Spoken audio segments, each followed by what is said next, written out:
Chris, the Dating Doc. In this podcast, this is going to be an interesting one. And I really need your opinions. If you're somewhere where you can leave a comment, I want to hear it. I want to read it. Here's the deal. Is long distance dead?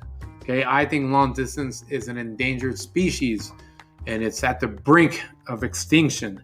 But what do you think about long distance relationships? Also, we're going to talk about creeps. We're going to talk about real creeps and people that just give off creepy energy and how to tell the difference and what to do. Stay tuned. Dating Doc Podcast.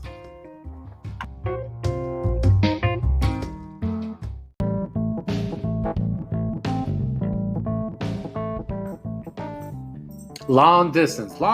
Is long distance dead? Man, I got to sit down on this one. Okay. First off, I got to say that I think long distance is an endangered species.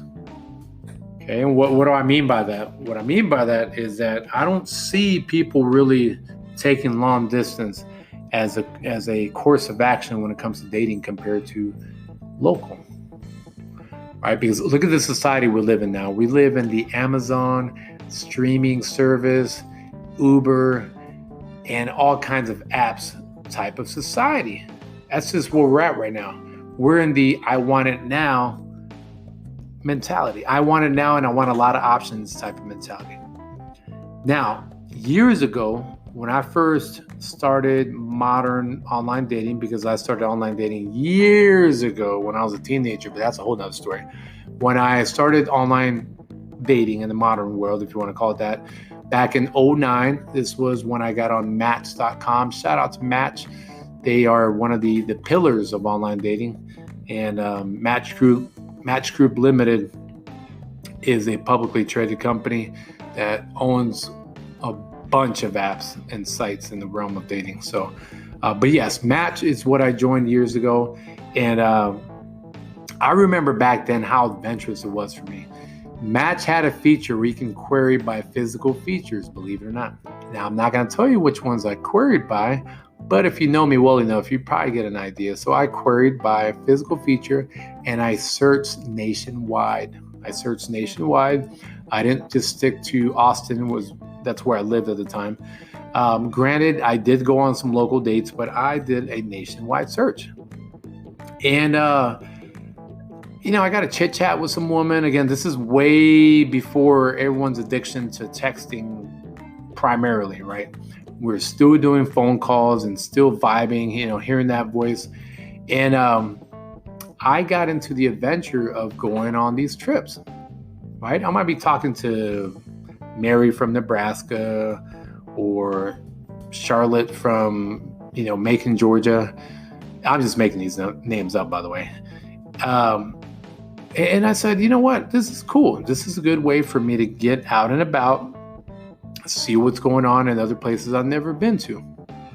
And I enjoyed the adventure, right? I would go out there and it would be a cool weekend, right? It was one of those where I've gone zip lining. I've tried out, hip restaurants that were totally different from the Austin vibe. And there was just that novelty. There was that excitement from getting, through the gate, getting through baggage claim, and then getting picked up by, the woman that I'm about to meet, that I'm talking to. And, I got to admit, I never worried about, is this woman going to chop me up and keep me or some craziness? Like, it really just, it didn't even register. And I guess with them, it didn't even register. Must have been some trust to say, hey, this fool is coming from Texas to come visit me. What's this guy all about? There was just a little bit more of a trust factor, which goes into my next segment about creeps and the difference between creeps and guys who give off creepy energy. But going back to long distance, I think it is an endangered species. Okay. The other thing about it was that I actually looked at it as a way to expand my horizons. This is a big world we live in. And nowadays, outside of work, outside of the apps, places that you may meet someone, the only time that you may meet someone is during like some vacation. and this person is like, you think the dream person because you met them in Belize, and all of a sudden you're like, wow, they're so different. They're not from my hometown. I'm away. I'm out of my element, and so romantic. But what are the chances? What are the chances that that might work out compared to yesteryears? This is not the Romeo and Juliet days. This is not the Romeo and Juliet days. We have much more in common with Flavor Flav falling in love than we do with Romeo and Juliet nowadays. Granted, I'm not condoning people, commit mutual suicide in love, right? Because that's what Romeo and Juliet did. But they had something solid. That's my point. So let me know, what do you think? Do you think that long distance is dead?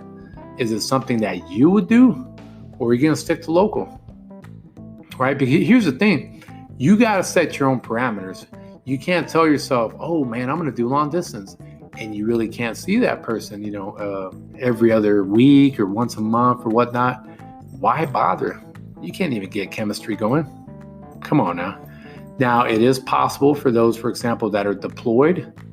You got no other option but to do long distance because it's very slim. You got some game going on in your military base.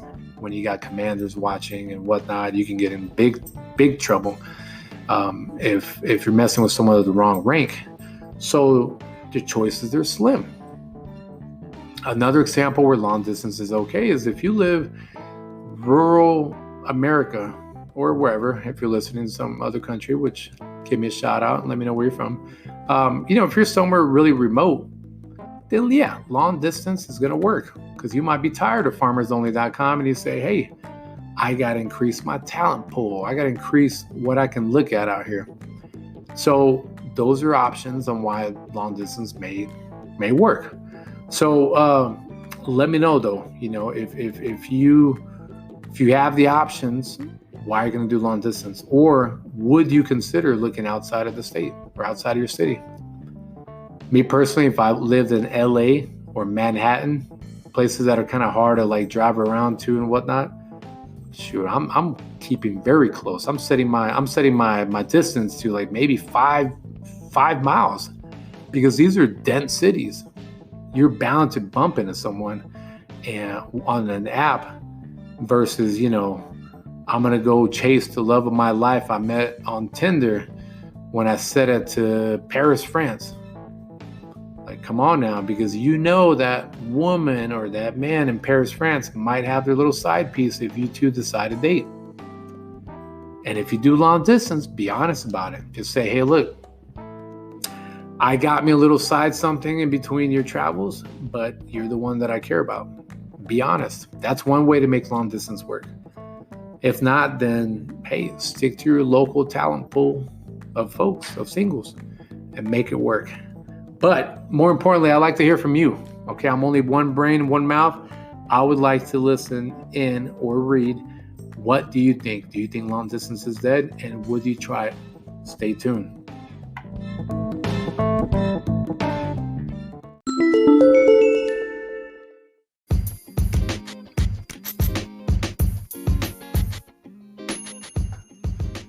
Got to give a shout out to Mucinex and Flonase. And I know they sound like DJs, right? Like Mucinex and Flonase live on the X. No, seriously, Mucinex and Flonase. This whole point of this little segment is how small changes can make a huge impact. Here's the deal. I had a horrible sinus infection last week. I missed a full day of work.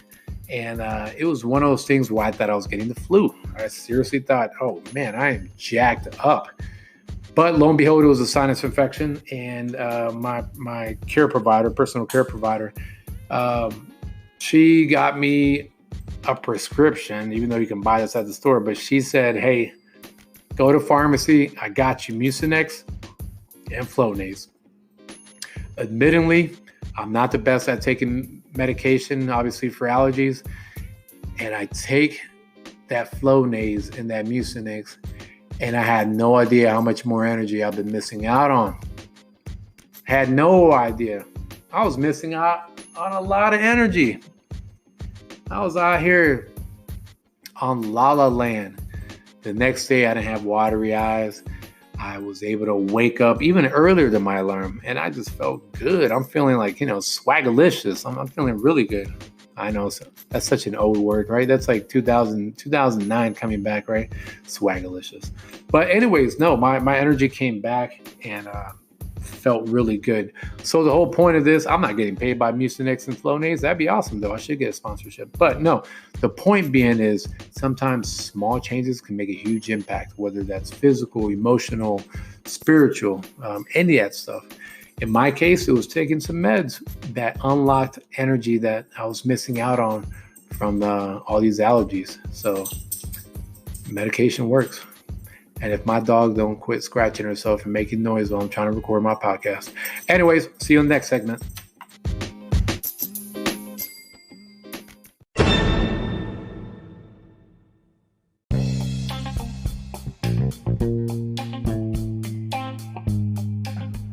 All right, let's talk about creeps.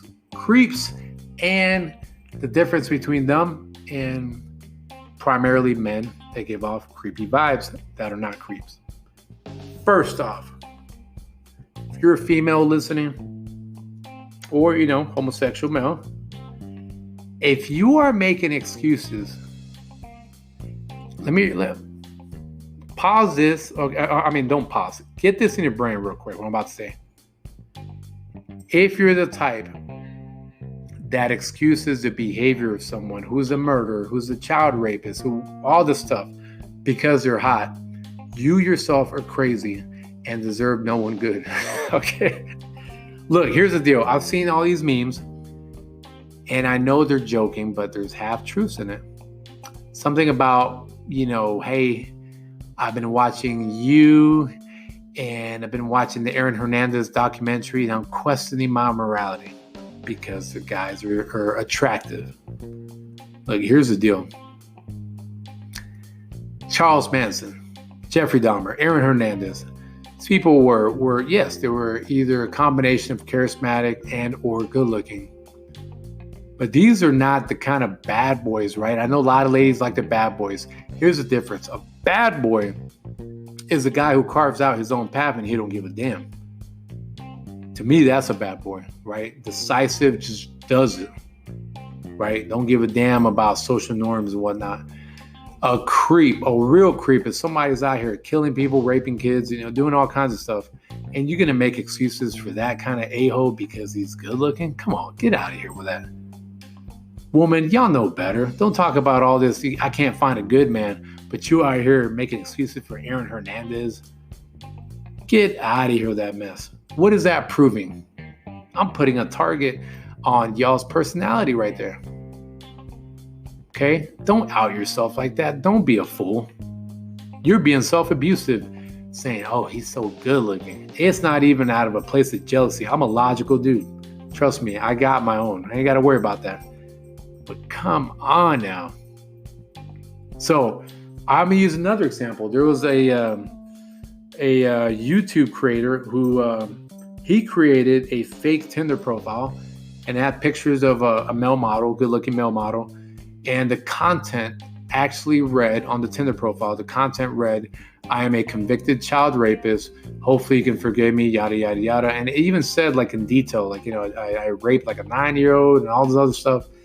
Do you know how many women, and this is all screenshotted. It was like basically the screenshot of Tinder.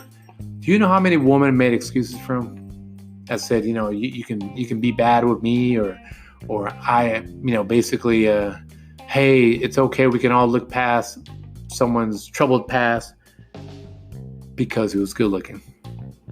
Now that is a real creep. Okay. Let me get that in your brain. Okay, primarily the ladies, because trust me, there's some creepy ladies out there with your 20 cats, all that stuff. Or the creepy ladies that support killers, people that take someone's life, for really sometimes no good reason, but because he's good looking, y'all, justify that. That is a real creep. Those are kind of people you want to stay away from. Here in local news, I keep seeing these headlines, right? Something to the effect of, girlfriend leaves son unattended with boyfriend, comes back and son is dead. And then you see the mugshot of the guy. Now, yes, I'm a straight male, but I know when a guy is good looking, right? So you see the mug shot, you're like, okay, cool, I see what's going on, and then you see some of the comments. Some of the comments disgust me.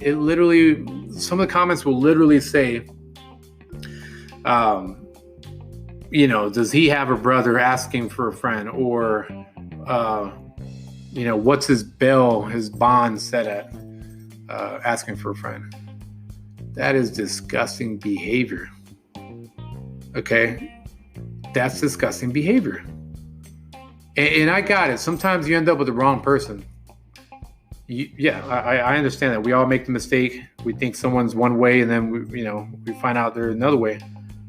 But if you know this person is a true creep, regardless of looks, you kind of are asking for it.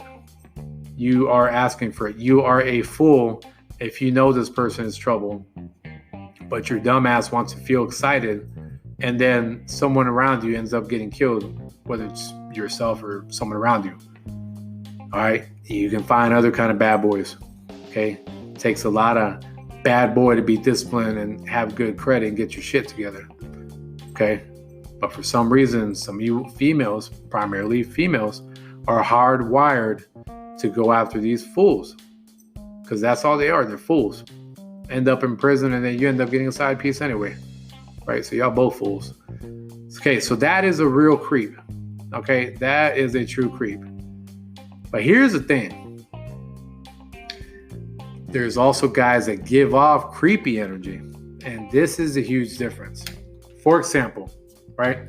I go to the dog park with my dog, and I see a nerdy guy going up to a girl and trying to talk to her. She's being friendly, but I could tell she feels uncomfortable, right? Because guess what? He may not have the right personality. He may not be coming off the right way. He might be folding his arms. He might be a little anxious, and he's projecting creepy energy. But guess what? Again, the guy might be a little bit nerdy. He's just trying to shoot his shot. But he's being himself, but it's conflicted with his fear of rejection. And that's all it is. That's really all it boils down to, is the guy, he's like, ooh, man, I'm kind of being hesitant because I'm waiting for that fear of rejection, but I'm trying. And then all the woman's feeling is, man, he's just putting off real weird vibes. It makes me feel uneasy. Look, here's the thing, ladies. There are some real creepy guys, right? Guys that haven't been caught yet, that are out to do bad things to people. Right? The quiet, nerdy guy might be the one that shoots up a school or rapes a woman or whatnot. Okay. So yes, still protect yourself, still be careful, cautious. Got that. But know the difference between that, where you really feel some like unsafe vibes, and a guy who's just being, a little bit weird because he's just really not sure of himself, but he's trying. Okay. Because that kind of speaks more volumes of you as well. I'm not saying you got to take him out on a date, but don't give him back the creepy vibes. Okay. Because sometimes the only difference between a guy who's all, acting weird and nervous is looks, right? Because obviously you like Aaron Hernandez and all these other fools. Obviously you make a justification for that.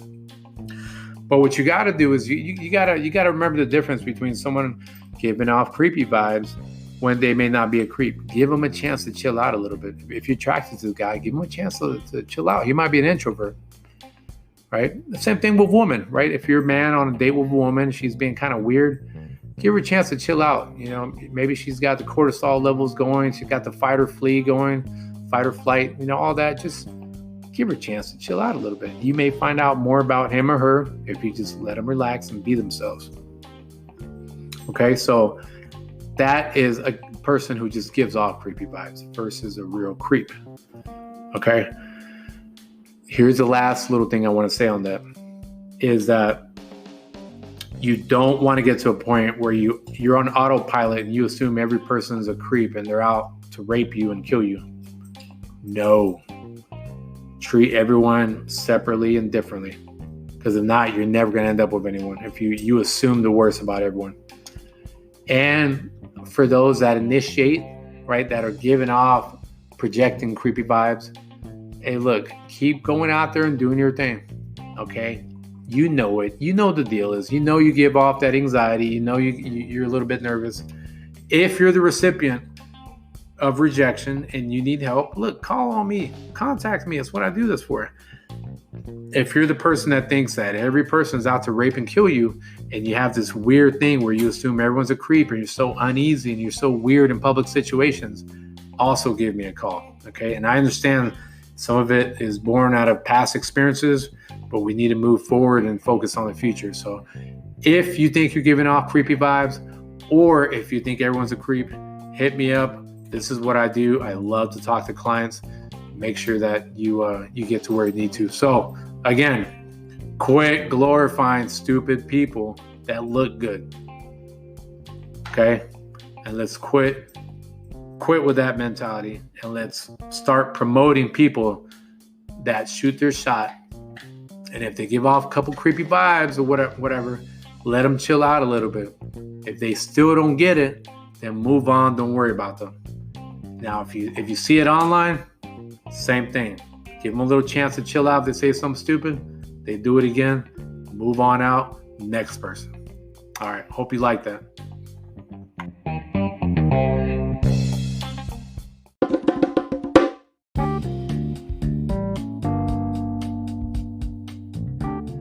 Ladies and gentlemen, I've heard it all when it comes to dating. I've heard everything from, I'm so tired of dating. I keep attracting the wrong people. I don't know what I'm saying, whether it's online or offline dating. I don't know what I'm doing during a first date. I lead with too much pride or fear. Here's the deal. If you're hearing this, you're talking to a dating coach. This is what I do, right? Think of me as a personal trainer mixed with a financial advisor. You combine that and you get a guy with tough love. Again, it's all love. So here's the deal. You can either sit on the sidelines and keep doing the same thing you're doing, or you can work with me. Don't worry about the cost, right? You're probably thinking, oh my gosh, it's going to cost a lot to work with him. This is what I want you to do. Just make the first step. Contact me and just say, hey, look, what's the deal? How much is it going to cost? And this is what I'm going through right now in dating world, Chris. 2 ways you can contact me. You can send me a DM through Instagram, The Dating Doc. Again, that's The Dating Doc. Or you can shoot me a text and I'm going to respond. Area code 210-664-0192. That's area code 210-664-0192. Hit me up, all right? Are you going to make excuses and keep doing what you're doing? Or are you going to make the effort, making changes and leveling up as a person? The Dating Doc, the cure for the common date.